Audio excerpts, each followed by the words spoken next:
నమస్తే అండి, అందరికీ గుడ్ మార్నింగ్. ఏంటిది పులసల పులుసులాగా ఉంది అనుకుంటున్నారా? కాదండి, అరటికాయ పులుసు. అరటికాయ పులుసు కూడా పులసల పులుసులాగా చేసుకోవచ్చు. అది నీసు తినేవారికి మాత్రమే తెలుసు పులసల పులుసు ఎలా ఉంటుంది అనేది. అరటికాయ పులుసు అలానే ఉంటుంది. మరి అరటికాయ అందరూ తింటారు, నీసు అందరూ తినరు కదా. కానీ ఇలా చేసుకోండి, అరటికాయ పులుసు చాలా బాగుంటుందండి. రైస్కి కానీ చపాతీకి కానీ సూపర్గా ఉంటుంది. ఎలా చేశానా అనుకుంటున్నారా? చక్కగా ఒక 8 నిమిషాలు వీడియో వచ్చింది, తీసాను.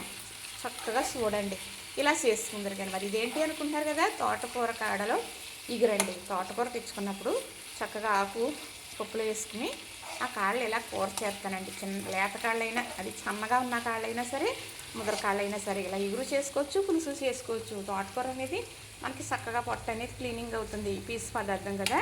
మరి పులుసు చూస్తే బాగుంది కదా, నచ్చిందా? మరి చూసిన వారు లైక్ చేయండి, షేర్ చేయండి, సబ్స్క్రైబ్ చేయండి. లైవ్కి వస్తున్నానండి, తప్పకుండా లైవ్కి రండి.